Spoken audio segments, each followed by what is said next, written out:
خواتین کا سوال آیا کہ آج کل بہت جگہ قرآن کا ترجمہ اور تفسیر سکھائی جا رہی ہے اور تفسیر پر یہ زور دیا جاتا ہے کہ فرحت ہاشمی کی ہی سنیں۔ اس کے بارے میں آپ کا کیا خیال ہے؟ دیکھیے، قرآن سیکھنا اور قرآن کی تفسیر سیکھنا یہ تو ہر مسلمان کا فرض ہے۔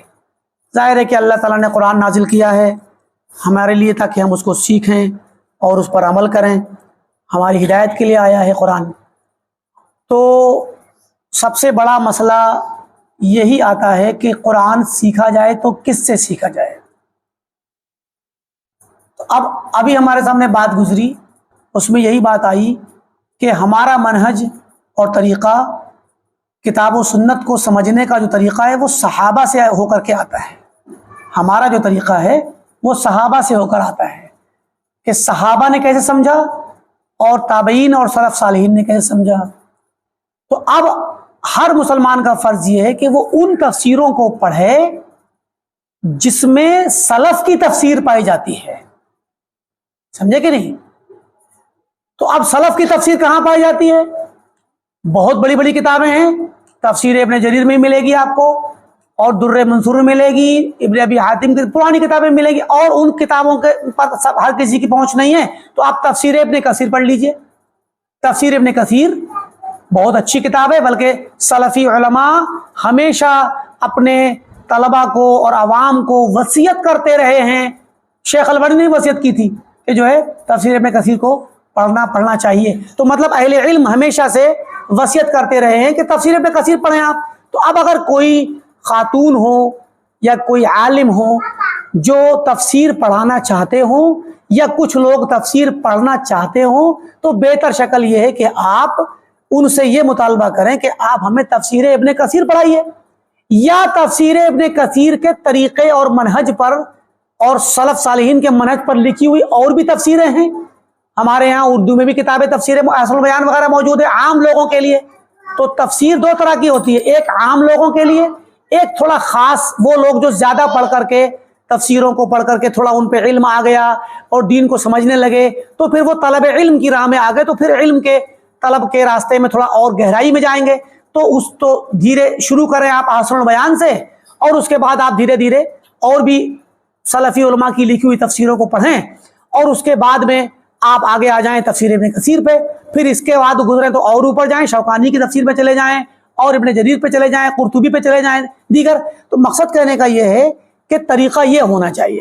اب اگر کوئی متعین شخص ہے، کوئی عالم ہے یا کوئی خاتون عالمہ ہے، ہمارے لیے فرحت ہاشمی ہے، بلا شبہ انہوں نے ایک بڑے زمانے سے تفسیر کا کام کیا ہے، وہ کرتی ہیں اور وہ تفسیر پڑھاتی ہیں۔ ان کی بہت ساری خواتین بھی ہیں جو ان کو سنتی ہیں، بہت سارے مرد حضرات بھی ان کو سنتے ہیں، سوشل میڈیا پہ ان کی بہت ساری وہ موجود ہیں۔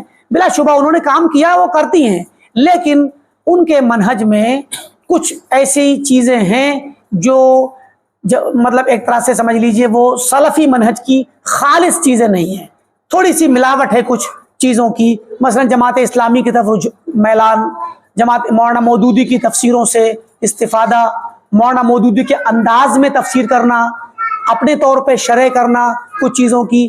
تو اب کیا ہوتا ہے کہ جب جماعت اسلامی سے جڑی ہوئی ہیں، ان کے شوہر بھی جڑے ہوئے ہیں، وہ خود نہ بھی ہوں لیکن ان کے گھر میں جماعت اسلامی سے خود ان کی بھی تفسیروں میں اس طرح کا انداز پایا جاتا ہے۔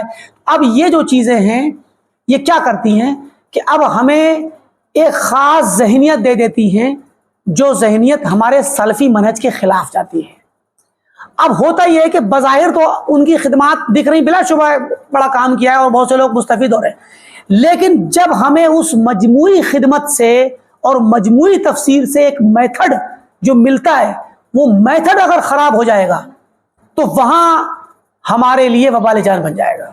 اور اہل بدعت کے میتھڈ سے، اہل بدعت کے طریقے سے بچنا لازمی ہے۔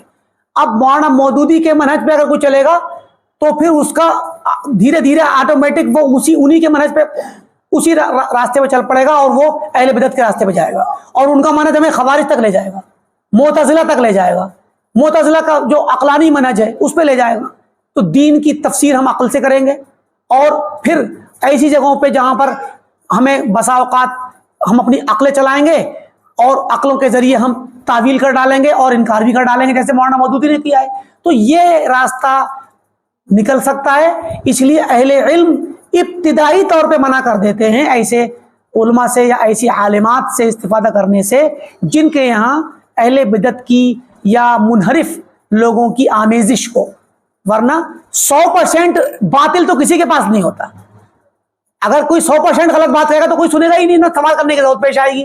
تو یہی مسئلہ فرحت ہاشمی کا ہے کہ ان کے یہاں بیٹھ کے تفسیر تو کرتی ہیں قرآن کی اور مسئلے مسائل بھی بتلاتی ہیں فقہ وغیرہ کے اور حدیث کے, لیکن کیا ہے کہ کچھ چیزیں جماعت اسلامی وغیرہ کی آ جانے کی وجہ سے یا مولانا مودودی کے منہج سے متاثر ہونے کی وجہ سے وہ چیزیں محل نظر ہو جاتی ہے. تو بہتر ہے کہ ان کی تفسیر کو نہ سنا جائے اور ان سے ان کے علاوہ جو دیگر عالمات ہوں ان سے مطالبہ کیا جائے کہ آپ تفسیر ابن کثیر پڑھائیے, فرحت ہاشمی بھی تفسیر ابن کثیر پڑھائیں اور ان کا ترجمہ کریں. تو تفسیر ابن کثیر اچھی چیز ہے بھائی, سلفی تفسیر ہے. تو ایسے ہی بہتر ہے کہ ایسے لوگوں سے جو منحرف لوگوں کے منہج پہ چلتے ہیں بچا جائے. صاحب سنت کے لیے اسی میں عافیت ہے. اللہ رب العالمین ہمیں توفیق دے. والسلام علیکم ورحمۃ اللہ وبرکاتہ.